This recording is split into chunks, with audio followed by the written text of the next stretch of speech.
Hey guys, welcome to SheKnowsArsenal. My name is Jessica and I'm your host, and you can follow me on Twitter at @It'sJustSeKnow. On today's show, I'm going to be reacting to Tammy Abraham and the fact that we're being linked with him again. So we'll talk about that. We'll explore, do we need a striker? Is he the right profile? Do we rate him? Do we not? All those things. And we're also going to be talking about Koopmeiners, who's been linked with us as well.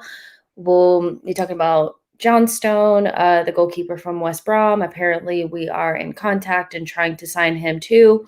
We'll talk about Crystal Palace and kind of the interesting project that they're building in South London. And they're my second team. They just have to be, and also Maitland-Niles and Nketiah have both been linked to the team. So we'll talk about kind of what they're building there and just have a little chat about that. And also Smith Rowe as the number 10. It looks like that's the number that he's getting. So that's exciting. And for a young player to be getting such an iconic number at Arsenal is really impressive, so we'll talk about that too. And you're probably like, who is we? We is George and Sulz. Yay. Hello. So Tammy. Okay. So definitely in the group chat, there was a little bit of I would say mixed, reviews on it. In our group chat, it's like me and Sulz and George and Harry and Kelly. And I think we tend to agree on most things, but like on this one, it's a little bit split. So George, what is your thought on Tammy Abraham? Not necessarily the deal and all of that, and do we need a striker, but just the player, like the profile and everything. What do you think? Okay, yeah, so when you isolate Tammy Abraham, he's really everything that you would look for in a young project striker if you're looking for somebody that's a complete 9. He has a really wide array of, skill sets. He's great in the air. He's very loose technically, I guess, but, he runs the channels quite aggressively. He's able to hold the ball up and involve people into play.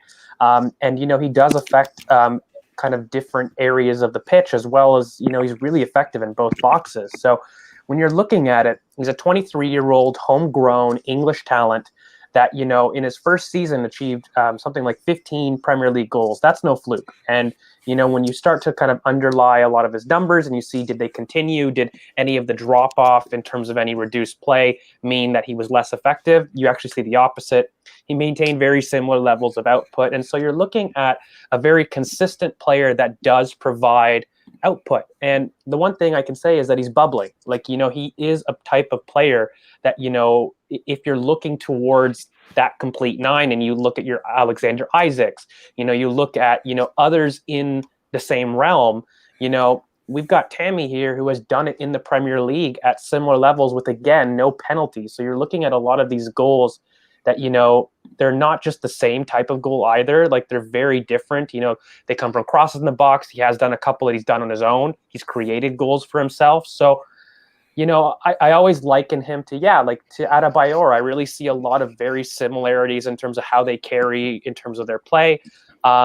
Just generally, I like him. I've always liked him. I felt that, there's something there, but similar to kind of Pepe, there's a lot of fundamentals that you would need work on. He is very raw, and he is a player, though, that does the hard things easy and does the simple things horribly. So as a coach, you're looking at him and like, oh, if I just sat you down and got you to focus, I could really get you going. And so, yeah, I think where I stand on it is he's a great player. I think he's underrated. My only hesitation, and I won't go into it because that's not my job, but I'm hesitant on the role. But as a player, I like him. I like him quite a bit. Sulz?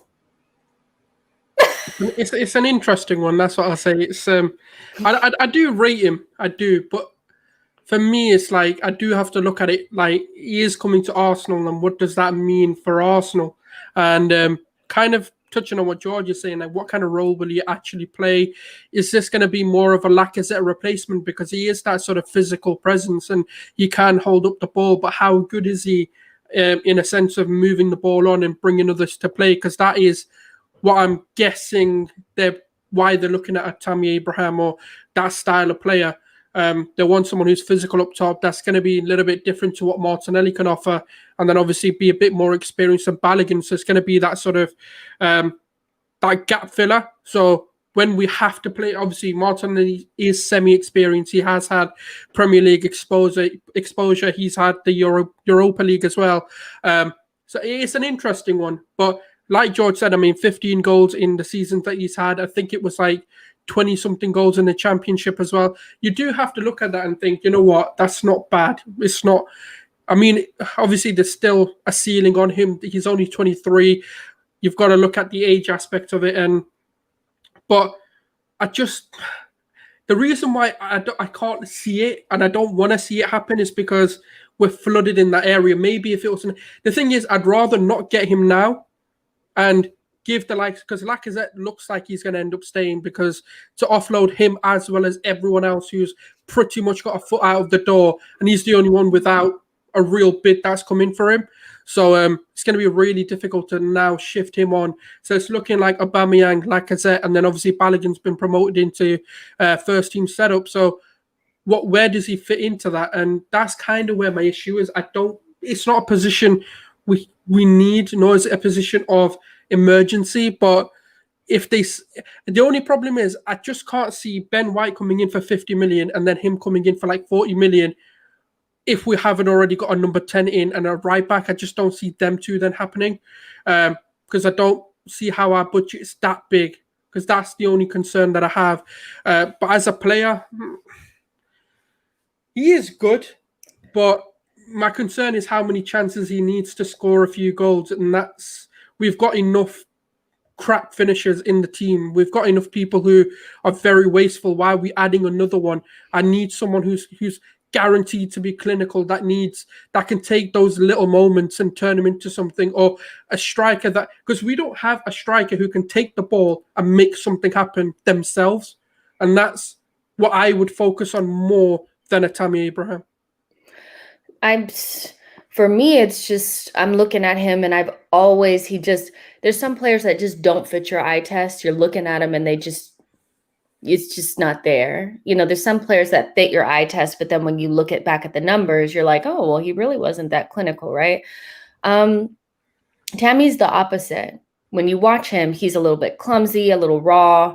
He's just not somebody that you like watching play, but then you go look in the statistics and you're like, okay, there's something there.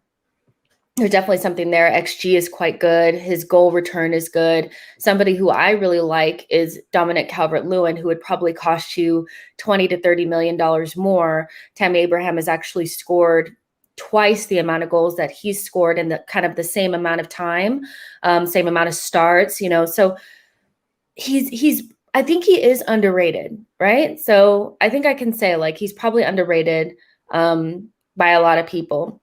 And when you look at the price, like 40 million, I mean, for me, it's just, I don't know where we get off thinking that players are not going to cost that amount. Full England national, you know, has done well at both levels in the championship and in the Premier League as well. You know, he's going to cost you that much. He's like 23 years old. Like, so it's not really about the price to me. I think it's about the congestion that we have at the striker position. And it's just such a weird thing because although I feel a little bit uneasy about maybe giving the reins of that second spot to Balogun in a season where we're under massive pressure. And maybe, like, let's just say something happens to Aubameyang, maybe he gets injured. Yes, I would be a little bit like, oh my gosh, like we have Balogun and he's just coming into the team. I don't really see Martinelli as a 9 at the moment. So if we had the means, I'd be like, yeah, it would be nice to get a striker. But do I think we'll have the space for him? No. But the fact that we're being linked is probably just Arsenal making sure that they have something lined up or a player that they could maybe go for. Because as I said this earlier, that I think we have to remember that Lacazette is going to be hard to shift. But if somebody is interested in him, they're not going to go for him at the beginning of the window. They're going to wait till the last possible minute, because that means you don't have to pay his wages. I think, George, you said that before on the stream, that they'll probably wait till the last minute to get him, because who wants to pay 200 grand a week for 5 weeks if you don't have to? So I still think there's a chance that Lacazette will go. And I think Arsenal is clearly interested in maybe bringing in a striker, which may mean that they're not quite sure if Balogun can do it. But I mean,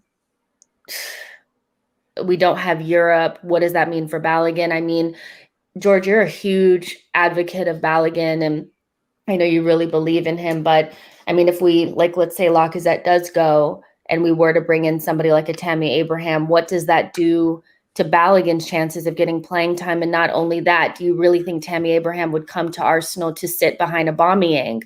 Does that maybe call into question Aubameyang's role as well? It does. So this is the problem. Like, I love the player Tammy Abraham, and the first part of the question I get to wax lyrical about him, but literally I can't say how much against this deal I really am. I really think it's horrendous in so many areas. So in terms of Balogun, when you are looking at like a second striker role, I think what we've forgotten, this idea that Laka and Oba had to share minutes was actually something that was very frustrating for a lot of coaches and players too. Having two people of similar level to try to compete for minutes is not really what you want to do. What you really want in your backup striker is to either supplement or change a kind of momentum and change the system. Try to give you something different if plan A is not working, but you don't want him to be plan A. That's the issue. And when you have somebody like Tammy Abraham, who's young, 23, he's not going to move somewhere to do the same role that he did at Chelsea that he's frustrated with, and he's not signing a contract for. You're looking at somebody who I believe is on something like £120,000 a week, and he's not coming to do the same wages. He's going to be on high wages, and I know we employ Lacazette, but for me, Balogun is a different type of striker. So when you go down the list, right, and you have an Aubameyang, and let's say Aubameyang isn't working, there is a reduced output. Let's say even though I don't think that's going to happen, let's say he's not firing, right? When you have a Gabriel Martinelli, he is a similar profile. He's a runner. He can run the channels. He can do that role with the added aerial ability. Balogun is a back-to-goal striker. So if you were to get rid of Lacazette, you're not missing a profile in the squad. You're not missing that alternative method in terms of changing the system by doing it. But what you are getting is a youngster that can't demand the same minutes that Tammy Abraham is going to do. And so for me, it just doesn't make any squad building sense, nor does it make any sense that you spent time trying to convince him to do a contract if you're not going to give him minutes, And in a season where fundamentally we're not in Europe, we don't have enough games, I don't see why you can't get away with Martinelli, Balogun, and Aubameyang as your three quartet of, strikers. I think really lastly, what I do look at it as, though, because we've been linked to a lot of these strikers, right? Alexander Isaac, Tammy Abraham, Dominic Calvert-Lewin. That's not, coincidence in my mind. I think there's something there. It's not. And the profile makes you think they're all the same profile. They're similar, yeah. And so for me, though, what I'm looking is I do think it's a plan beyond Aubameyang, though. Like I don't think it's necessarily for this window. How I do look at those links right now, it doesn't make sense to me in terms of squad management. In a season last season where we had such a bloated squad and we're getting rid of players for the means of trimming the squad, it doesn't make sense to bloat again. So I don't think it's necessarily a this season problem, but they're being proactive, identifying these links, getting those out and talking to them for the planned, I think, expectation of maybe adding somebody like that next summer. That's how I interpret these links. But then again, it looks at Balogun and I kind of think, you know what, you are a back to goal striker. I get that he's not, 6'2", and, people may not understand, he can do a lot of the things that you claim a Tammy and Alexander Isaac or even a Dominic Calvert-Lewin can do. He just doesn't have aerial ability. That's the only thing that's true. But in terms of pinning center backs, in terms of getting involved in play, coming into midfield, Balogun does that for days, and he's probably the best one at the club for doing it. So for me, I've never felt that type of striker, it's not my eye, so I am a little bit biased. I don't like that type personally, but I've never felt that we lack that profile, so therefore, why get it? For me, I never get two of the same people in the same zones, right? Like I've said that before on the show. This is just another scenario where Balogun operates in the same zones. Why get somebody similar who, again, has proven more? I get it, but does the same role. So for me, that's an icky kind of situation with squad management. So I'm looking at it as a future. Maybe Aubameyang gets moved next summer. Maybe we revisit this conversation, and that makes sense, because if you're telling me no Nketiah, no Lacazette, no Aubameyang, now that's maybe a different scenario to just Martinelli and, Balogun. Maybe I start to understand maybe we need another option. But as of right now, I don't see Aubameyang leaving. And so that's kind of where I stand on it. Yeah, I mean, I guess the only thing I think we just slightly disagree on is not that I don't think Balogun is good enough. Like I definitely do. And I really wish we weren't under so much pressure. I guess when I think about it, I'm like, we already have quite a young squad, which I like, but I just don't know how I feel about like just Aubameyang, Balogun, and Martinelli, if that's how it would come through. Like I feel a little bit leery about it, and I guess I would prefer a striker to come in. But again, it just feels like they're Aubameyang replacements, and you're not really replacing that build-up striker, so it actually doesn't make sense. So maybe there's something in the background that we don't know about in terms of Aubameyang or, whatever. But ultimately, some of these positions are not going to get addressed. And if it's striker, then we do have to make do. And I do like Balogun. I really do. And Martinelli, I'm just like, please, like, don't put the pressure on him. But Sulz, for you, the Chelsea narrative, I personally just I think we blow it out of proportion just a little bit when it comes to this whole Chelsea digging through their bins type of thing, because the club doesn't think about it that way. I think people need to remember that, like, I don't care if they could come from our rivals. If they're the right profile, we should go get them if it makes sense. Like, you know what I mean? And it's not getting Willian and giving high wages. It's a young player that would fit the bill in a certain criteria if that's what the club really wanted. But how do you feel about the whole Chelsea narrative and the idea that if we were to bring in somebody like a Tammy Abraham, he might not get a warm welcome just because he's a Chelsea player? Like, should we still like painting those players with the same brush, even though they're clearly different? I don't see any correlation between Willian and a Tammy Abraham at all, to be honest. No, you bring it back to like Sol Campbell. Obviously, we signed him and he transformed Arsenal. It's not always about where you buy the player from. It's about why you are buying them. Of course, like Petr Cech, Willian, and the likes, they were terrible signings to begin with. We all can see that no matter what team they came from, they weren't the right signings to begin with. They could have come from Real Madrid for all I cared. It's the age, it's the wages, it is that narrative of why it is like we're becoming a retirement home, but this is the total opposite of that. And it's not like Abraham is the only target that we're looking for in that position. We've got Isaac there as well, and obviously Calvert-Lewin. Have we now got a problem because he's coming from Everton? Like, not really. So I think I always look at the player rather than where they're coming from. And if I like the player, because let's be real, are we going to complain if we went in for Mason Mount right now? No, because we know the ceiling he's got. We know what kind of player we're getting. And Tammy Abraham's just been unfortunate that he's been sort of ousted from the team because of all these high-profile signings that they've made in the likes of Werner, Kai Havertz, Ziyech, and obviously no youngster stands a chance when you've got literally 60, 70 million pound players coming in at Chelsea who literally are the money team of the Premier League.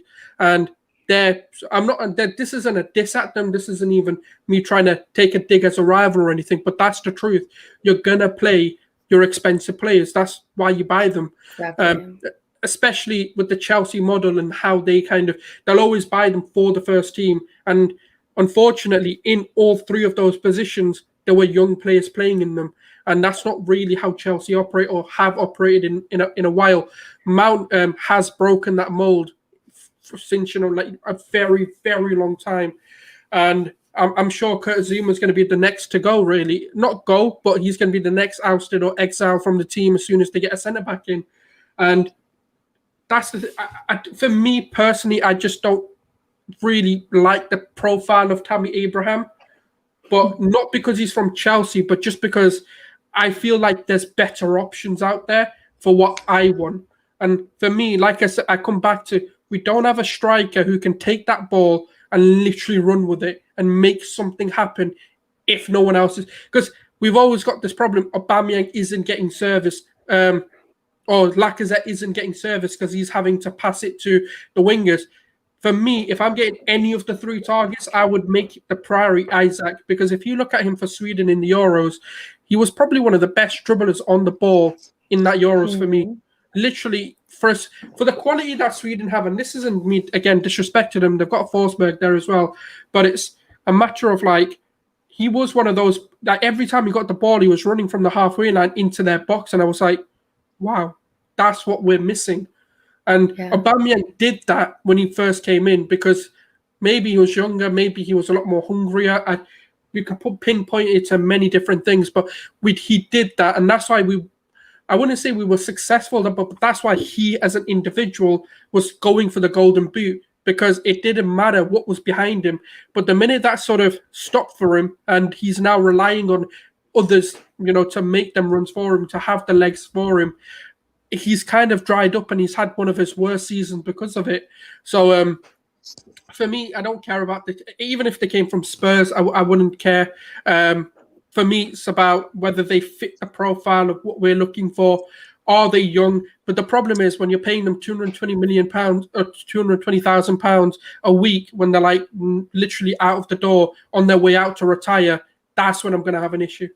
I agree with that. Oh, just hold on really quick. We have a super chat from Salman. Thank you so much. He says, big up to the panel. And George, you're about to say something? Yeah, so the only thing is, part of the reason that Aubameyang, and I kind of want to be clear about this, is look, there's a lot of maybe personal factors outside that we can cite. But the one thing that we have to all admit in terms of the impact that our lack of midfield has had on our strikers has meant that they are required to come into midfield and play more in zones that aren't effective for them. And so part of the reason is our chance creation is horrible. We all know that. So, but let's take out maybe the Aubameyang last season output, which, by the way, I do think having him in and around the box more often is going to lead to more output. But let's put that aside to 1 second. Let's say, for example, we're trying to take away Eddie Nketiah and Alexander Lacazette. What are you going to replace in the Premier League? Because we're not looking at Europe anymore. You want to replace that output solely in the Premier League, because that's our competition right now. And, Eddie has scored 2 goals in the Premier League, and Lacazette has scored 13. Lacazette has never scored more than 14 in his entire Arsenal career.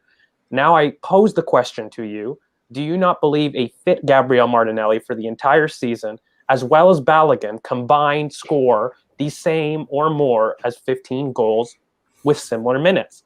And for me, if you're operating Gabriel Martinelli with that increased aerial ability in the box, not at left wing, I have to say you get more output personally for me, and that seems to be the bet if you don't believe that you can get that.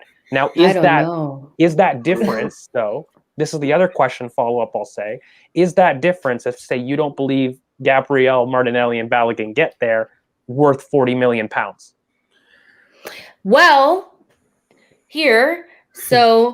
okay, here's my thing, and Usopp brings it up, and I've kind of been saying this just a little bit. I know people don't want to hear it, but I'm almost like, maybe you could send Balogun out on loan and bring in somebody more proven a little bit, and then the next summer you're selling Aubameyang and you bring Balogun back, and your options are, I'm going to say this right now. I don't think Martinelli is a 9. I think he's a left winger. I really don't see him in the striker position. Maybe it's because I just don't see it, you know? But I'm looking at like, okay, if you had, maybe if it's him, I don't know, Dominic Calvert-Lewin / Isak / Tammy Abraham plus a Balogun next season, not this coming season, but the season after, then we're getting somewhere. And Balogun has had like so many minutes under his belt because he went on loan. I mean, they promised him first team football. I guess he's not going to go on loan. But it's just so weird because I just almost feel like he should if the club is not 100% sure that he can do the job, because I'm sorry, being linked with this many strikers makes me think that they're not sure. But do you know on that, I think firstly on the Martinelli thing, I just don't think he's disciplined enough yet to be a number 9 or a striker. I just feel like he wants to chase the ball, but sometimes we need a bit of discipline in that middle. But on the sort, yeah, he did. He actually did it. Yeah, brilliant. You know, yes, he is a 9. Okay. My bad. You know what it is, though, guys. Yeah, sorry. Go ahead, Sulz. Go ahead. What I was going to say is that for me, just to address the whole thing, for me, Martinelli, I prefer on the wing. Then he can be that little annoying little bulldog that I always say, like, you know, that just chases the intruder, you know, who's taking his football. And I like it, but he can be a winger doing that because it doesn't affect the sort of structure of the team, in my opinion. And on the sort of striker thing, I genuinely think because they're trying to change the whole narrative at Arsenal, I think they're bringing back these sort of pre-deals. The sort of, you do them a year before, you've already got an agreement in place, and then the following summer you actually bring and confirm the player on.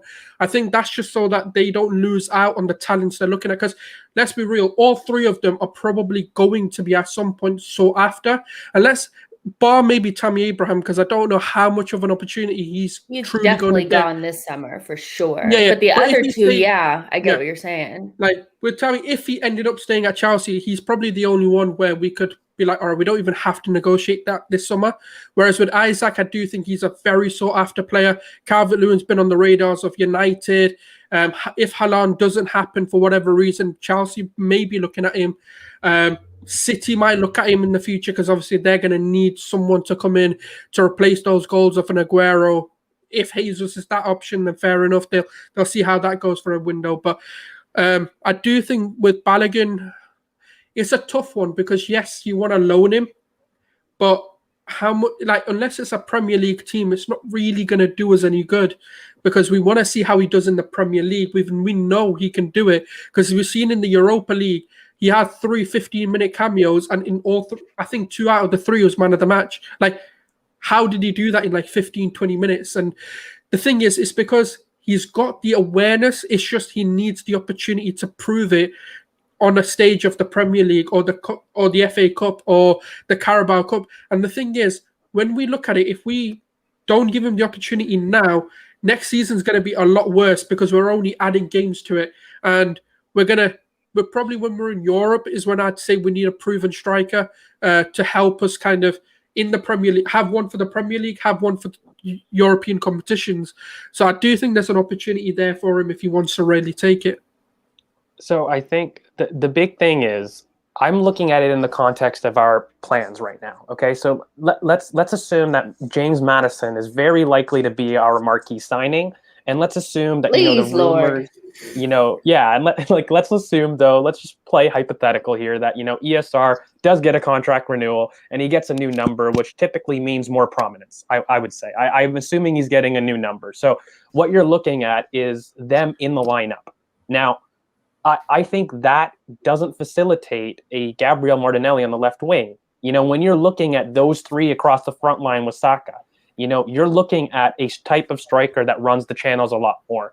And in that case, you're looking at Gabriel Martinelli as a striker. I'll give the case because I'm one who clearly sees him as a striker. Like, I don't see him as a left winger. I think he can do it because he's a great player. I think just like, Emile Smith-Rowe can play left wing, but really for me, he does his best work centrally. I think how we operate with the left wing is much more of a attacking midfielder. It's not so much a traditional winger. But when you're looking at Gabriel Martinelli, I think really what he is somebody that runs in straight lines. I don't see him with the same maneuverability as maybe a winger might in tight spaces. He's okay, but for me, he's a straight line runner. And when you're looking at like that kind of vibey energy that, everyone's like, I just want him to kind of run at people. Well, I prefer that against center backs, not nippy fullbacks, to be honest with you. I want that energy leading the press, leading the counter press that clearly Arteta really wants to do. And lastly, guys, Gabriel Martinelli is probably one of the best aerial abilities in the world. Like in terms of pure aerial ability and direction and what we're talking about, when you're looking at a striker where we're doing chance creation through wide of coming in, Gabriel Martinelli's aerial ability becomes a massive benefit, and that becomes lost on the wing. So not that he can't do it, but his best attributes you lose on the wing, not as much in the center. And for me, he finds space where there is none. That will happen on the wing. That'll happen in the box. No matter what, he is just an absolute movement machine. Wherever he is, you put him right wing, he will get in the box and he will get there.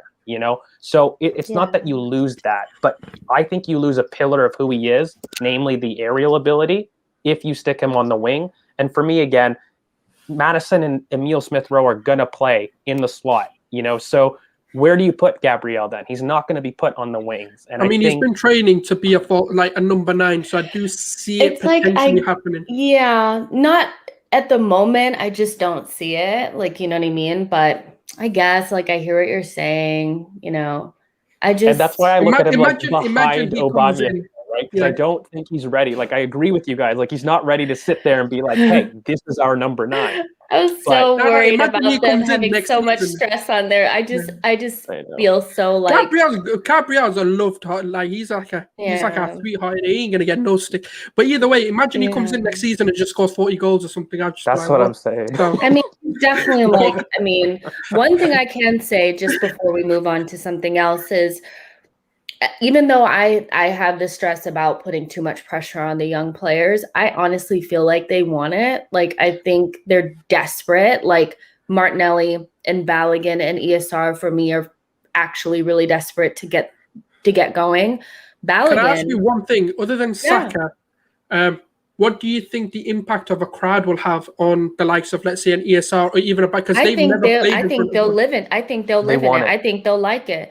I don't think they have that weird thing that Xhaka and them had. It was almost like that weird like guilt, like I know I'm not doing the right thing. So now that the fans are watching me, I'm like, oh shit, I'm being watched. I actually think they will thrive off of it. I think they're gonna make mistakes because that's literally who they are, but something about Balogun, Martinelli, and ESR in particular, I think they're ready and they're pushing quite hard. Like, Balogun is actually like borderline arrogant, which is like what you need in your striker. Like, you can just tell he's not going to be like Nketiah, like trying to pass the ball to Aubameyang. He's not doing that. Like, he's not doing that. He's gonna shoot. Yeah. You saw that in the game. Yes. Like, when was it? It wasn't yesterday. But when you saw the game when he came on, right? Did you guys see that Lacazette went out to the left wing? Do you know how rude that is for an academy striker? And by the way, like, just dressing room dynamics. Look, anyone who's played sports, like that 9, that is your spot. By the way, like, you don't let a youngster take your position. And I can assure you, it wasn't fluidity. It wasn't that. He demanded that in terms of like authority about what he's going to do. So for me, they love it, but there's just one player, guys, that I don't think we talked about in that list who are going to thrive off, spectacles, and that's Aubameyang. The guy is a showman. I really think that with crowds, this guy needs to perform. He wants to. Yeah, everyone send him a mask. So he has to score 1 for each mask that's been sent. Exactly. But, look, he's very flashy in what he does. He gets the gold-wrapped Lamborghinis. I really think under the pressure and under the lights, this is a guy that thrives in that kind of environment. And he said he needs it. He needs the fans behind him, in my opinion. But again, to your point, the youngsters, they love this, right? Like, Saka, that message. Oh my God, guys! Like, I can't. You guys. Can we ignore it? I don't want to. I can't. I was like literally like, oh my goodness. But the one thing, assurance that it's not going to break him, which is the most important thing. I don't think there's something about this group that feels is probably a little bit premature, but feels a little bit special. Like, I think they're going to be really important for us. So, you know, I'm excited to watch them. And before we get to Koopmeiners, I'm sorry, I just have to freaking share this because I have to. It's I think I know what's coming. What's happening? Why is it not there yet? He came back to practice, and what happened to the hair transplant? Is this how it starts? Is this how it starts? Please, Harry needs to be here to let me know. Like, is this how it's supposed to look? Because it's looking a little. I mean, it's sparse. It's sparse. Where is the hair? Like, are we sure he got one? No, it has to go on loan. The hair has to go on loan. He has to gain some more circumference. I'm crying. He cannot play until he gets that thing sorted out. I'm sorry. Like, that's not it. But it's almost better that it's like that instead of him holding on to that little bit of piece that he had. It was hanging on by a thread. You guys, we're going to get serious in just a second. Make sure you guys like the video, subscribe to the channel. I swear we're serious people. I swear we are. Okay, Koopmeiners linked to a move with Arsenal. I could have freaking sworn that he was like at Atalanta already, and he's not. Like a month ago, they were saying that deal was pretty much done, but apparently he's still on the market, and we're interested. I'm gonna put this out there really quick. Like, I don't like this profile of player. It's not my bag. Like, I want more like Basuma. But if you're gonna get this profile, get this deal done because he's the best version of this profile, in my opinion. It's the right price. Like, you know what I mean? Like, it wouldn't cost, I don't think, as much as it would cost for us to get Locatelli. And I like him in this position. You know, I think he's very talented. And so, although it's not my preference, which actually doesn't matter, if this is what they want more of a deep lying playmaker to play next to Thomas in a pivot. I actually feel like they need to go ahead and get this done if this is what they want to do. But go ahead. What do you think about the Coop, George? I freaking He already has a nickname, the Coop. The Okay? Coop. Him and the Smith will be great friends. The Coop. But yeah, go ahead. Yeah, I love him. Anybody that knows, like, and has followed me for a while, I highlighted Team Koopmeiners like over 8 months ago. Like, this is a kid. Look, that whole Alkmaar side, by the way, just really quickly, is just crazy. You know, Windel, Stangs, Boadu, you know, Koopmeiners. They've got just an insane talent pool there that are all going to go on to great things. In terms of Koopmeiners, what I really love about him right now is, so we can replicate the same dynamics with Xhaka with a lot more mobility, but he's left-footed, and so he's going to really fit that philosophy a lot better. He does have greater mobility, but what I love is he does have output in the other end of the box. So like when I look at players and you do start to kind of compare, okay, let's look at their profiles. Do they hit the ticks? Do they start solving some of the problems that a Granit Xhaka wouldn't have in mobility? I think it's all yes to varying degrees of Locatelli, Koopmeiners, but they're not like significant. I do think Koopmeiners is slightly more athletic than the other ones. You know, he's had more time in that DM and actually more of a box-to-box role in some areas. So he definitely has a little bit more mobility about him. But the significant difference is like minimal between the two, right? Like it's just, yeah, he is more faster than Xhaka, true. But so is Locatelli. You know, these differences aren't huge. But what I love is the amount of shots that he takes and his output in the final third. So for me, that just adds another bow. So it's not just that he's a defensive, deep-lying playmaker. It's not just that, you know, he's athletic and able to replicate that role. It's not just that he's left-footed, which, by the way, I know and we all know that, you know, Arteta values that in terms of, you know, looking at that kind of side. So, you know, Locatelli and Neves, they don't fit that, right? And while they can do similar roles, they won't do it to the same degree. And so you start to see a lot of synergy there. I don't think it's anything more than 15 million pounds. So like you, Jess, I detest this type of sitter. I'm really not for it. But yeah, if you want like that profile and you want a second CM, go for it. It's 15 million pounds. Get him. He's young, 23. He's the captain of Alkmaar. He's also been the captain of his youth setup. So he follows that depth signing profile that we're looking at, right? Like leaders that are young with sell-on potential that can come in and supplement the squad. Like I'd say that that's the general profile of like a Tavares, you know, even like, you know, a Lukunga. Like these all carry similar types of, you know, traits in that aspect.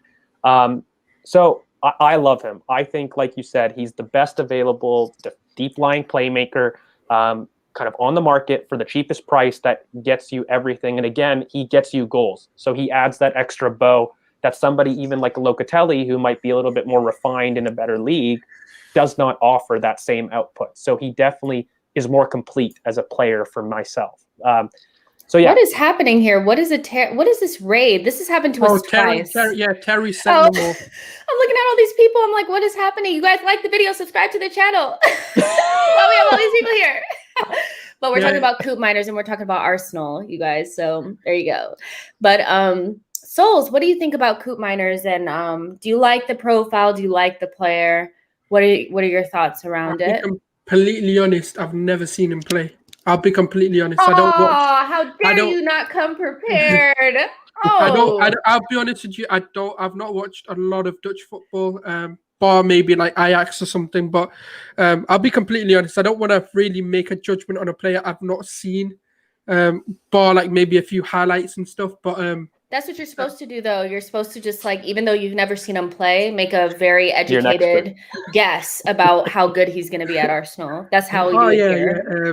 Patrick Vieira incoming, isn't he? Like the next one. To be honest, I don't even know who he is. So I can't really I've heard the name, but I can't say I've ever watched him play a full 90 minutes to make an educated assumption. But if he's anything like a Locatelli, that'll be a good option to have in the team, because it is something we don't have. Especially the only thing with Xhaka is his mobility that I've got a big issue with. I think there's elements to his game which I'm not too. It's his mobility that leads to making his mistakes. And if we can get, so I've always said, if we can get a mobile Xhaka, that'd be a good start, then we can look to, sort of upgrade on that and get more sort of attributes in. But we've seen the dynamic with Partey and Xhaka, it works. The only issue with Xhaka is obviously when he gets that ball, especially in that sort of left back position, if you want to call it, that when he has to fill it, the problem is he can't turn and pass quick enough before someone's on him. And that's why when people ask me, well, Xhaka's going to go tear up the Serie A, well, yes, he is, because it's a slower league. And that's inevitably going to happen. It's not him becoming a better player. It's just him suiting the league. And that's just how I see it. And if obviously he fits that profile, then I'm all for it, because that's what we need. But we need someone dirty, in my opinion, as well. That's willing to just be nasty sometimes, and because we know what especially the low end Premier League teams. Not like there's no Harry this time that you can't complain that it was him. That was all you. We need somebody dirty. We need somebody nasty. I love it. But I get what you're saying. Saying. Honestly, I'm like looking at his stats, and like what's actually really like impressive is the assists, 99th percentile in assists. That's tremendous. But he's also like 99th percentile in clearances. So like George said, he kind of does both. And yes, when you watch him play, he's definitely not doing the same type of tackles as Bissouma, but he does get stuck in and he does help on the defensive, aspect of stuff. So, if this is the profile, again, I just want to see that Arsenal is confident and consistent in a profile that they're looking at. Yeah, as soon as they would be amazing. I don't know what you're talking about. I don't know why you keep mentioning. I saw his wages and I actually thought I was going to die. I was like, is he serious? Yeah, but we'd be paying. Wages are one thing we pay a lot of. Transfer fees. He'd be on more money than Aubameyang. Like, yeah, but they'd be willing to. I mean, they gave Willian 220k. I'm sure Frankie de Jong can get like 500k if he wanted it, and be like, But they are bankrupt. I mean, they need the money, so why not? At least just try. Let's just see. Let's test the waters. Why not? I thought I was the optimistic one. Yeah, I mean, no, I'm only saying it because they're virtually bankrupt. They need 200 million to get themselves out of this sort of mess they're in. So why not go in with like a cheeky look? Yeah, we'll sort you out in it. 30 million. Go on, just give us Frankie. You guys, Harry's in the chat talking about the hair, the Holdings hair. It's crying. He's on it. Like he's on it. I thought it was gonna look good by now. I guess it needs time to fill in. We'll see in a little bit. But for me, if this is the profile, go ahead and get it done. We're not going to get Locatelli. He is friend zoning Oh us yeah, like I've never seen. And Juventus are in talks right now, so they're going to see each other. Yeah, so if this is the profile, I would prefer him over Neves, not only because I think it would cost less, but I think he's just better. He would be better suited. So I like it. So if that's what they want to do, go ahead and get it done. There's about 100 of you guys watching right now. Like the video and let us know what you think about Koopmeiners. If you know anything about him or you don't make stuff up, you guys. If you don't know anything about him, just say it. Don't really do that quickly, thing. it's worth mentioning he's super versatile. Like he's played center back a lot. And, he's got that like long raking pass. So, I think the one thing that with Xhaka, like everyone liked the tempo and pace of pass with him, but I think he lost like that. a David Luiz. Yeah, he's got that raking crossfield ball in him, like 100%, and so and he does it like on cue. It's a lot. It's got that pace. Like, do you guys remember when Xhaka first came in? That was one of his like big strengths, and I feel as though he lost that power later on. Like, I didn't feel that he hit those as consistently. Koopmeiners has it, so like if you're looking at it, he could even replace Pablo Mari down in the back in terms of doing that. If he does get injured, like he's an option there. So like I do see him very versatile in that aspect, so it's a really good squad depth thing. I just don't want it plan A, but it's worth mentioning he is kind of a center back for those that are looking at it as well. He does carry that. Can I just address that Mariba comment quickly? Sure. The guy's 18. He's literally had like 3 or 4 games. Yes, they were brilliant. Yes, he scored in most of them. But like, I love him, by the way. I do love Mariba. I think he's going to be an absolute gem. Why are we even talking about him? Is it just because they need to sell players or something? No, he hasn't signed a professional, like Thierry Small, my boy. They haven't signed their contracts in their professional terms. So we need a bingo card. I'm sorry.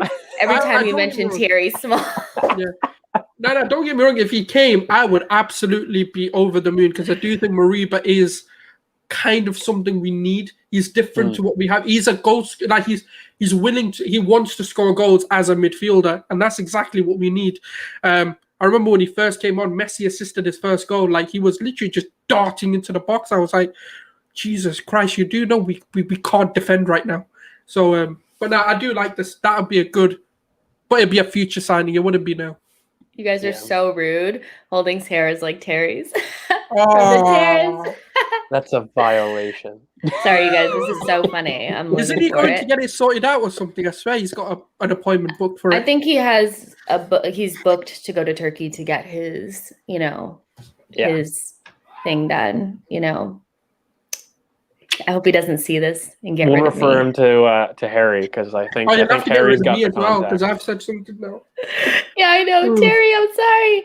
So let's talk about Johnstone. I don't know a lot about him, if I'm honest. Like, I just know he when I saw him play for West Brom, I thought he looked good. I think it's clear at this point that Arsenal want the second goalkeeper to be English, whatever. Like, they want to be homegrown, and they want it to be the type of goalkeeper that you're not afraid to touch the field. Like, you know what I mean? So I think this may be better than Ramsdale, but what is your temperature? You said, yeah. So what is your temperature on this whole thing, George? Do you think like, okay, if we need an English goalkeeper, we need a homegrown, this is a good one to go after, just get it done? Because I also think he'd be cheaper. Well, yeah, so I think he's definitely cheaper, and he's better than Ramsdale. The one thing, like, I haven't watched him in detail though, so like I don't want to like really slam these things. I really don't like Ramsdale at all. So like if that's the method that the club's doing, then cool. I think he's got okay kicking, but I think like he's just a more secure shot stopper. I don't think he solves though many of the gaps that Eleno solves. So like for me, it's just again a waste of money. Like if we're doing a backup, why didn't we just keep Matty Ryan? And I really do think that these homegrown shouts, I don't know really if that's really what we want, since we've got Okonkwo that is signed and he's like a confirmed, third choice. Like we have that homegrown option. So now in my mind, we have a foreign playing spot, right? If you wanted just a competent backup, why didn't we keep Matty Ryan? Like it's not in terms of a foreign spot that we need, we don't need an extra homegrown. We've met them, we have them. So for me, I just don't know what these goalkeepers solve? Like, I literally don't even have a devil's advocate answer for you in terms of being ready, because Matt Ryan was used to the league. Matt Ryan was with us. Like, he was cheap. It could have been a £5 million deal. Like, if that was the case, why didn't we keep Matt Ryan if it was the domestic issue? And if it was a homegrown issue, right, then at that point, if you're going to get a homegrown, wouldn't you get one that, you can kind of build up, like a Freddie Woodman, somebody that you can develop at that point? I don't know if you would get somebody that, is similar in stature to Leno that doesn't solve any of his weaknesses. So, I mean, is Leno leaving? I mean, no. That would be a shit replacement if Leno's leaving. Because I actually don't understand what's happening with the goalkeeper situation at all, because I feel like we're almost doing too much at this point. If Leno is staying and he's going to play the majority of the games, we don't have Europe, then just buy any, like, not any old guy. I mean, we don't want another Runnerson. Let me stop. Like, you know what I mean? But like, go ask Barcelona for Neto, just get a loan for him or buy him and just be done. Like, this just feels like we're drawing it out a little bit too long. Or Areola, isn't he available on the books? He just went to West Ham. Wow. So we missed out on that as well. Like, I don't actually get what's happening. This is the actual weirdest part of our transfer window that you actually can't figure out, because is Leno staying? Is Leno going? Are we looking for a number 2? Are we looking for a number 1? Why are they all homegrown? What's actually going on? Why do they have to cost so much?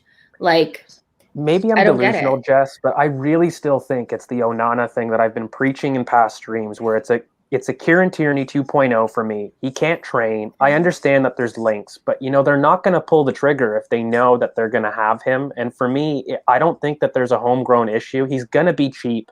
And again, he's going to be a stopgap, because look, Leno won't leave because he doesn't have a market for it.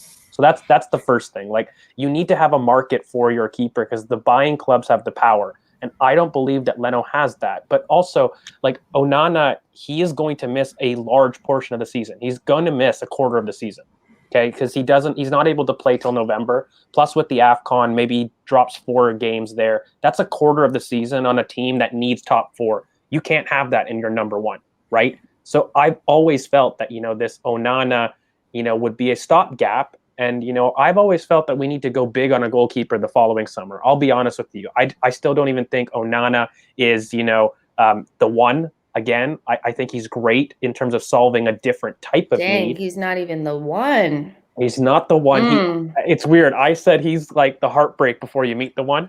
And as an analogy, I thought Onana was the one. No, for me, he's not complete enough. I think he's flappy. I think he's got some serious faults to his game, but he fits our system excellently. So you're like, I hate goalkeepers. I'll go with you on that. But yeah, and so I would go for something a lot more different the following season, something a lot better, something with a statement signing.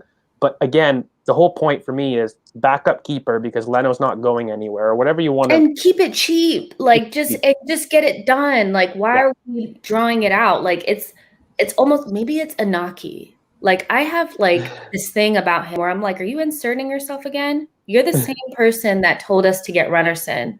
Please tell me we're not listening to this man and he's drawing us out and making us do things that we don't want to do. Like, you know what I mean? It's just, it feels a little bit of a lot.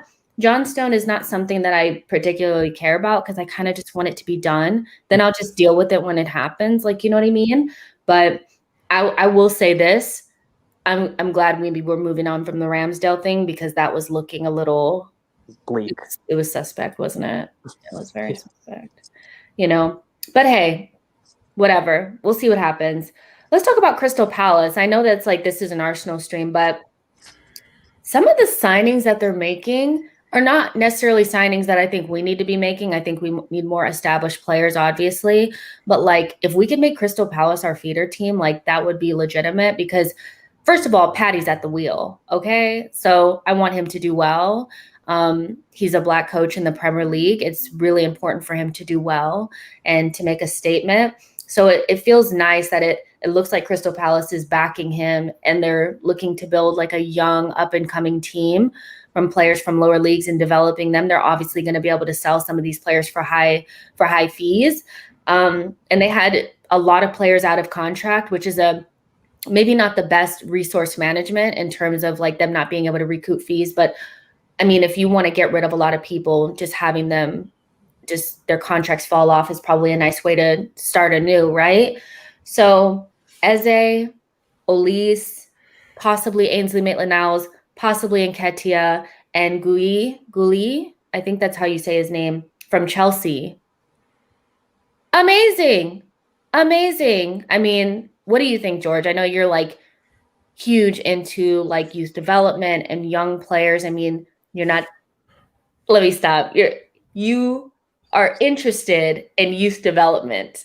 I don't want Harry to watch this and be like clocking us every time we say, but how do you feel about it? Isn't it kind of exciting a little bit? I know it's not Arsenal, but I'm interested to see what they're doing. Yeah, I mean they're gonna be, like I've said it before, like they have to be everyone's like second team, like when you do look at it, like you're looking at just young kind of culture ballers, like really, in terms of across their entire 11 that I think they could make a push. Look, every team has a very exciting summer kind of in the Premier League, and you're like, oh, they've made some really great smart signings, and when you do have an affiliation with your legend at the club, like you said, I think it's huge also in terms of, again, not to get political, but like you said, like, an African-American coach succeeding in the Premier League is long overdue. Like the opportunities have not been there. And, I want him to succeed because there's no reason not to. So for me, there's the legend aspect. For me, there's like the political aspect. Then there's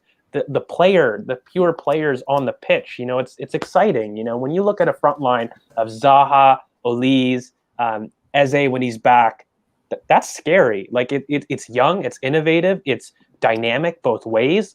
And look, if you add a little bit of spice in Ainsley Maitland-Niles and Nketiah, I think they would be great for them. Like the one thing that their midfield lacks is a little bit of thrust. And in terms of Eddie, look, if Eddie's not asked to be doing other things, and if you do look at it, he does get goals. I don't think he's clinical in terms of what you need, but like he gets goals, and Guihi, that's excellent. Like he's thanks for that, Chris, I guess. I like that pronunciation. But look, he's a great player too, like in his own right. So they've addressed everything across the spine. You know what they're doing? They're doing like what everyone praises Leicester for. They're like doing the baby Leicester model, right? Right. So it's like I associate with that because that's a smart move. And yeah, there's just too much to like about the Crystal Palace kind of window and mentality where I think it's long overdue. And you give these kind of youngsters to Patrick Vieira, who's a young manager, by the way, it helps. Like, I think the one thing when you do get a young manager, regardless, is it's tough to do egos. And like, he's coming in with a legend of the Premier League. Like, he's coming with the status, right?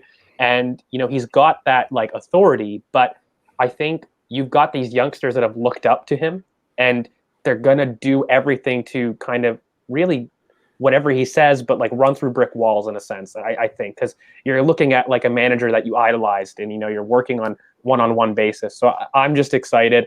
I have a feeling that they'll be the new West Ham of this season, or I'm hoping at least, because I really like what they're doing. And if you're ever kind of somebody that likes sustainable models, you can't sit here and look at Crystal Palace and say that's not something that you align with, right? I think every club needs a little bit of that. Yeah, and there's so many people I know in the chat are saying that no, George didn't mean African American. It was he didn't mean African American. You guys, come on, allow us. We're gonna just allow. So I think the Americans trying to claim everything again. Hey, you know what? Calm down. So there's a lot of people in the chat box, and I have a gal here. Hey, gal. So you brought a gal in. There's all these people from the terrace just came, and they're saying that like, did you have something to do with it? I don't know what happened. So I don't know. A lot of people were saying like basically, they came from the terrace. Terry raided our stream, and Jess is trying to wrap her around what raiding. I have no idea what's happening. Oh, when his stream ends, everyone just comes over. Oh, cool. That's okay. So simple. Okay, you guys leave me alone. So basically, you guys are like, that's what it is, Jess. Like, okay. So basically, there's a lot of people saying that these are the types of players that we should be bringing in, and I get that. But we already have those players. We have Saka, we have ESR, so we don't actually have room for these players in our team. Technically, we signed him because it is our second team. So yeah, I mean, he'll develop him. Vieira's there to do the youth and development for us, and then when they are at that level, he'll just send them over. You better look, the contracts run out, have them for free. Do what you need to do. That's all it is, man. It's part of the plan. The Crunkies mega-minded this. Don't worry. I mean, it's pretty interesting, and it's kind of exciting. So we're just kind of talking about Crystal Palace, like, and all the signings that they've it's not all the signings. They've made signings, like, you know what I mean? And the club or the team that they're building, you know, especially under, you know, Patrick Vieira, looks really interesting. And hopefully I'm still not sure yet. Do you have any information on Ainsley Maitland-Niles and if he's actually going to Crystal Palace? I know I saw something earlier. Is it like if it's a loan or not? Do you know anything, Agal? I'm not gonna lie to you. This is the first time I'm hearing about Ainsley Maitland-Niles being transferred. Yeah. So one of their kind of like, I won't call them their Ornstein, but like something similar to that. Yeah, he was saying that Ainsley Maitland-Niles to Crystal Palace, but there was no real information on whether it's a loan or a permanent. But that feels like the right move for him because I think he could play midfield there. I think he could do it there, you know, and then who better to teach you how to play midfield than Vieira, right? You know, so between him and Nketiah, do you think that those are good moves for Arsenal players? Like, what do you think, Igal? I think at this point, I've realized that a lot of the players that are young are not going to get opportunity this season, and they need to move on just because they're not going to get a chance to play in Europe. They're not going to get a chance to play in many games. And even in the cup competitions, are you going to have Reece Nelson, Smith, what do you call it, Eddie Nketiah, Ainsley Maitland-Niles waiting around all season just for Carabao Cup and FA Cup games? It makes no sense. So we have to get them off and getting some game time, especially in the season in between two domestic tournaments. You're gonna find some of these guys are gonna be trying to play for the national team. Obviously, I'm not saying Joe Willock or any of these guys are gonna make England, but I'm saying you of course want to put yourself out there in the shop window. Maybe someone will come out and buy them, and we have to start looking at these guys as assets and not we shouldn't be fans of an individual player, because what I've been seeing over Saliba, it's great to see George's face on his thing after being Saliba seasons for a year, but now. Guys, we need to be fans of the club and not individual players. There's so many Joe Willock stands, Eddie Nketiah stands, Nelson stands. Where? On Twitter. They're Nketiah stands? Yeah, I've found two. So just I'm going to keep it going. So as much as there's stands of every single player, we need to be understanding and understand that these guys are going to get on loan. It's better for the club that they play football regularly so they can come back and actually make a difference. Because we're not just going to put them out there to play in a Premier League game when they haven't played for 17 games.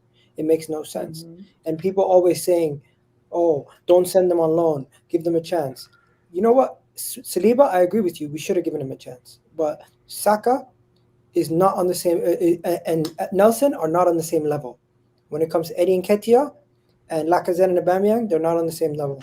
When it comes to Ainsley and what we have in our midfield, even though it's not that good, he's not on the same level as them. So we have to get them game time elsewhere. I'm okay with that. What is the right price for Eddie? There's a lot of debate going on Twitter about it right now. Some people feel like because he's, you know, the top scorer for the under-21s, he should be, you know, a lot of people were saying, well, if Tammy Abraham is 40, then Nketiah is 30. And then there's some people that are like, just get rid, just whatever you can get for him. I said 15, you know, but what do you think, George? If you had to just give a number. I want 20. But I think 15 is a very reasonable, plus a sell-on clause, because we seem to be doing that a lot with Richard Garlick lately. Like if you're looking at a lot of our transfers, like Zach Medley, I think Mark McGuinness, like all these guys carried sell-on clauses. So for me, the one thing with Eddie, right, is look, he's going to score goals no matter what, and he's certainly a Premier League quality player, and he's proven it. And so I understand the shouts of more money, but he's in the last year of his contract, right? So for me, that mitigates any kind of way of getting his value or his true value. Like I would agree in isolation with Tammy's 40.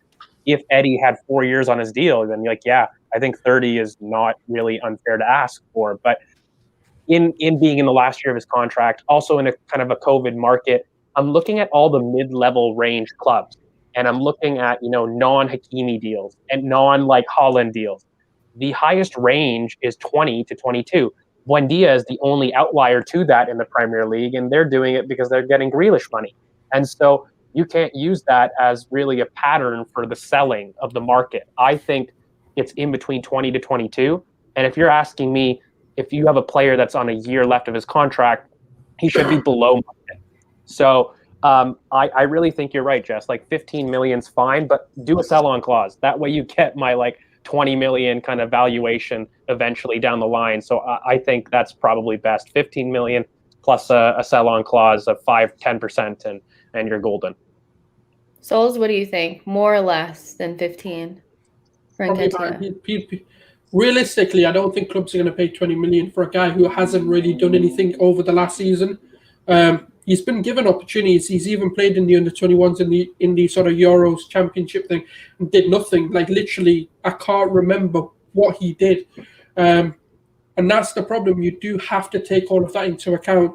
And for me, it's like, if we can get him even 10 million with a sell-on clause, I'd be like, well, blinder. Just because when he stepped... No. The reason why I say that, I know it sounds harsh, but when he stepped... Look, under 23s or under 21s, right, there's many examples of players who have absolutely destroyed that and been really good youth players and then come into the professional setup and absolutely flopped it. And he's what... I don't want to say he's flopped it, but he hasn't lived to that expectation that everyone had, breaking all these under 23 records and having all of these, this sort of expectation and potential and the ceiling. He's come in and I've not seen it personally. He had a good few first games when he came off the bench. He scored in the League Cups and stuff. And when he's come into the Premier League, unfortunately, that hasn't transpired. And that's what clubs are going to look at. What has he done in those stages because a mid-table club are going to rely on Eddie Nketiah. That's why they would sign a player like him. And unfortunately, I just don't see him transforming a team just yet. So I'd say about 10. If we get 15, I'd be like, brilliant business. Absolutely. It's the same level as a Wolby for me. But didn't Guihi set the market, guys? Like Guihi hasn't stepped foot in the Premier League, and he's going for 15 to 20 million at Chelsea, and he's got some similar previous experience. But Eddie's stepped foot in the league, and he's got some goals. And so for me, that Chelsea's 1 year not desperate to sell. That's to me, that's the main thing is Chelsea's never desperate to sell. We are always desperate. Either the contract is not right, or we just want to get rid of them. So although I agree that when you look at something like that and you're like, wow, they've gotten good value for a player that hasn't even really played for Chelsea ever, they're not desperate. No, but also they're buying the hype. If we sold Eddie Nketiah before he stepped into Arsenal, he probably would go for that kind of price because they wouldn't know any different. No, I always find it, guys, we have to look at the club. It's not how much the player, you have to look at the club that's selling and the club that's buying.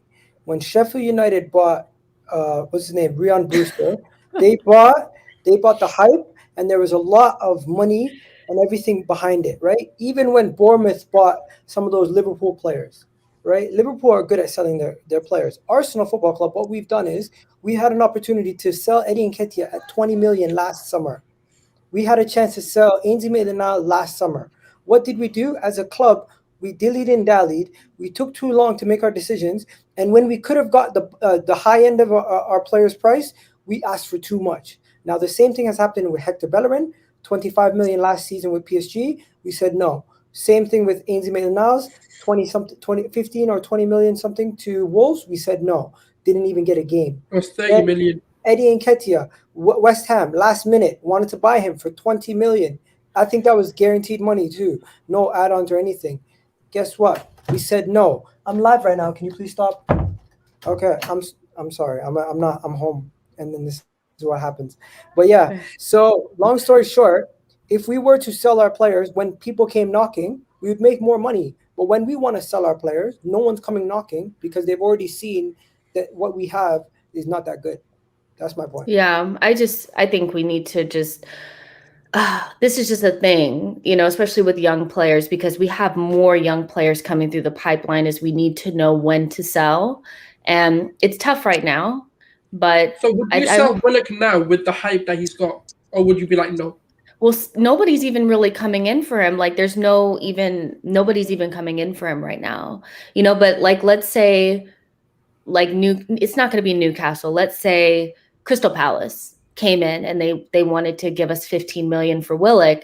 It's just so tough because I mean, he can still give us, I think he's still more, like, you know what I mean? Hypothetically came in for him and said, look, we'll give you 20 to 25 million pounds, however they give it.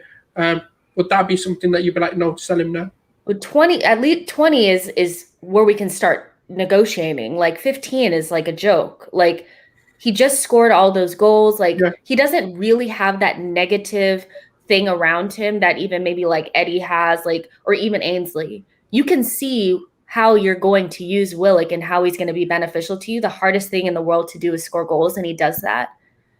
He hasn't even reached his potential yet. A Premier League midfielder that gets 10 goals a season consistently is rare. That doesn't happen. If you actually go through, like, barely even attackers get actual 10 goal a seasons in the Premier League goals wise. And if you're getting that from like a Joe Willock, who at 22, I had this kind of debate with others on Twitter where people keep liking to cite that he had 60 appearances in the Premier League. Do you guys know that he had 54 appearances in the Premier League, but of that he only started 23? Which means he only started 43% of the time and was achieving those kind of rates. And for me, that's ridiculous. Like, you can't look at that and then say that, he hasn't had an opportunity to show himself, because I don't think he has. Look, I love Joe. I'm going to defend Joe all the time. I think the big thing is if Arteta doesn't feel a three-man midfield is the way forward, and he never sees that happening, and you receive a bid of 20 or 25 million, you sell. You do sell at that point because you don't see a future with that player. But if you have any kind of inkling that he would be a mainstay, or not even a mainstay, but a person that can help you in that three-man midfield, you can't sell him for peanuts at 20 or 15 million. That doesn't make any sense to me. And fundamentally, I agree with you, Jeff. No one is giving you the money right now for Joe Willock. Like, this idea that, will we lose out on the money? Well, guys, no one's paying 30 million. Like, nobody's actually coming in. But in terms of, like, if you look at Nketiah and you look at Ainsley, team, Jess. Huh? We would lose more money if he stayed in the team and didn't get a minute of game time. Yeah. Yeah, and it's like Ainsley and Nketiah, like, you really can't see where they fit in, because Ainsley does fit in if he wanted to play right back, but he doesn't want to. Is he going to play midfield for us? No. So I think there were opportunities. Obviously, I still to this day can't figure out why we couldn't sell Nketiah in January. Arteta comes out and says we're not selling him. There's no way we're selling him. Like, what are you saying? I don't know if he just fluffed his lines. He didn't know what to do in that moment. But Gabriel was injured at that time, remember? So I don't think he wanted to, just selfishly in terms Wait, who? Martinelli. Remember, he got injured. Oh, yeah. And so he was like, I can't. Still. I think he was still thinking of top four. It was just a very short term. Okay. I think he was trying to bluff it. I think he was playing a bluff with everyone that he wanted to keep him, but really he wanted to get rid. It felt like, let's act like we don't want to get rid of him, so maybe we can get more money. Yeah, like, you need to work on that. Like, maybe we need to we need to work on that. Like, you don't do that with him. If somebody's giving you 20 million for Nketiah, you snatch it and you shove him out the door. Not to be like, but you just do. But let me tell you something, Jess. Yeah, go ahead. No one's coming to shop at a club that is underperforming.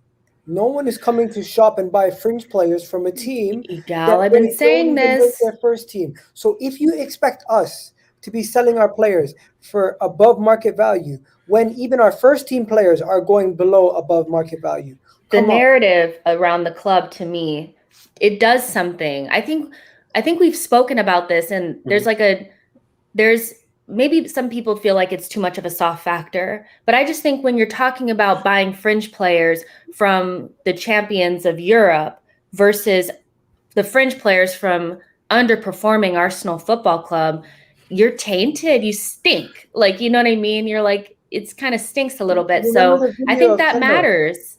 Huh? Remember the video of Kendall before Joe Willock went on loan? She was saying, "Oh, Joe Willock." Yeah, and after by the end, he became a club legend. Like, it's hilarious. I'm not even saying that to banter them. He literally has more goals than Alan Shearer consecutively in their career history. He's a legend now. Not metaphorically, but like Seriously. No, he's written himself in Newcastle's fan lore. Look, at the end of the day, we've said it before. The selling club doesn't hold the power in a COVID environment, right? Like fundamentally, we don't know the market, and the market is set by those that are willing to pay for what you have. And fundamentally, look, I don't think anyone here is arguing if you get 25 million from Joe Willock, you're not sitting there debating whether to take that or not. Okay, I think that's different. But when you're sitting there without any concrete interest of a bid. I think Eddie, we rejected 12 million a couple weeks ago from Crystal Palace. Yeah. So look, we have that as the barometer. That's the baseline, and you never accept a first bid, right? So it will be higher than 12. And I don't think your 15 million mark from Eddie is really that far. Insert a sell-on clause. You'll get those extra 5 million. And like what Igal has said, you don't hold on to players, okay, that you can get rid of. We've done this mistake in the past. Let's just move. Accept the hit. It's 5 million less than what you wanted ideally. Like, come on. It was 10 for Bellerin. Sure, 10 for Bell. And you know what? At the end of the day, guys, it's not a matter of money for us. We've shown it this window. It's a matter of squad management. And if we're trying to get rid of that, just get them off. Just move it. Let's go. Yeah, I said it. I think it was last week on the stream. I think we've put ourselves into this sort of hole that we need to now get out of. We're going to have to take a huge, huge hit to rebuild and restructure. If this whole talk of Edu and the Cronkies is to be believed, they're going to have to lose money. That's literally the only solution to getting back to where we need to be, if that's what you want to say, or if we want this self-sustaining model to work. And look, the reason why because Liverpool have never been desperate. Arsenal, we've literally... Our fan base doesn't help the narrative, especially in a social media run, because we can see it. Like, we can see Arsenal's U-turned on a lot of things when the whole fan base has had an uproar, and I'm saying that is a social media response. And I've said it, they need to ignore what we think and what we say. But it does seem like Arsenal runs off of the social media thing. But we need not hype the players or back the players. I'm not saying do that, but when we're just don't freaking batter them. Yeah, when we're literally booing them in the stadiums, we're shit. You have to understand something. I'm not sure if Gunnar Sulz is like majority of the people in the UK, but they are not used to rebuilds they're not used to rebuilds. They're used to being at a certain level, and they are not used to anything of a rebuild. We follow North American sports. At least I know you do, Jess. I'm not sure about George.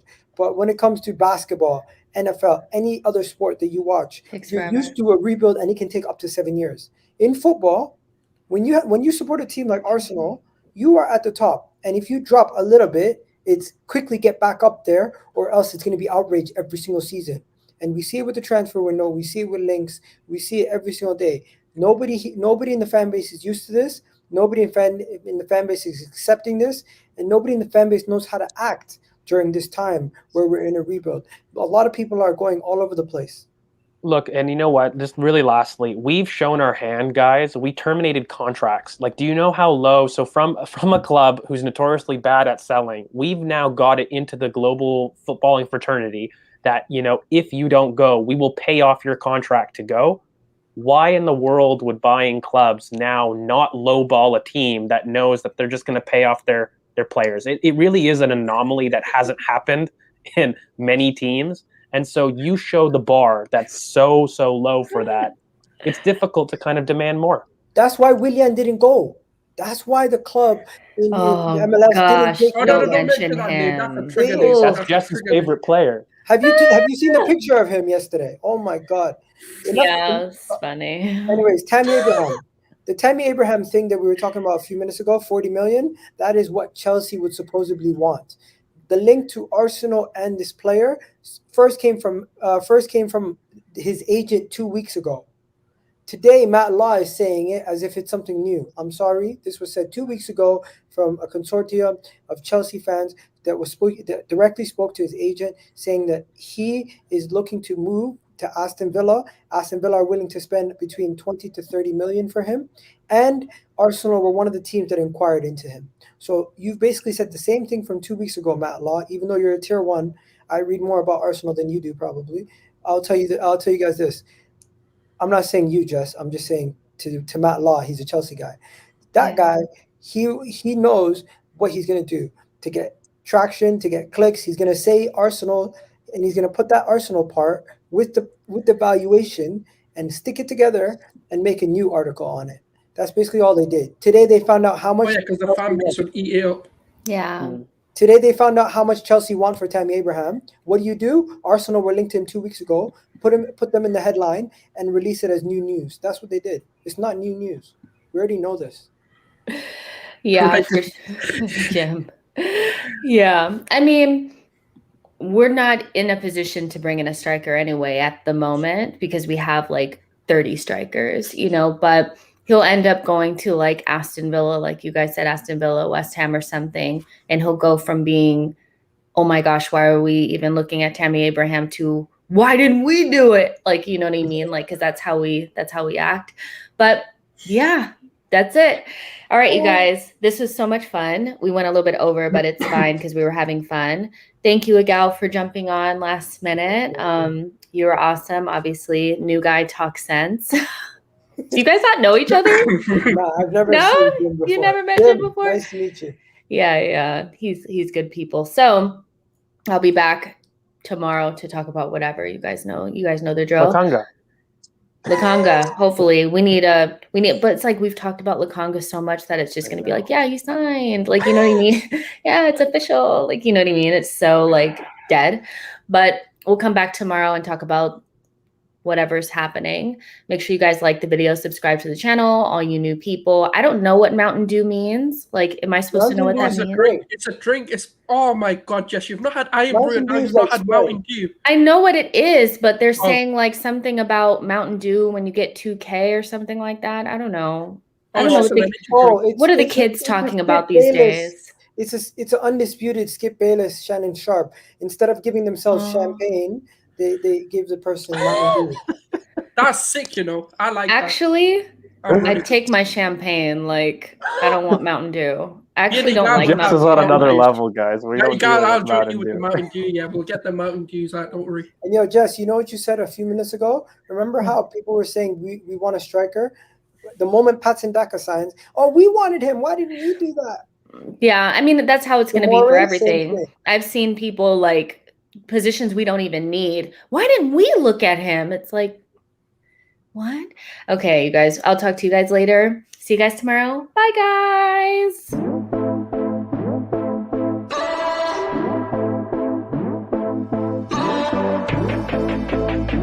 be right back.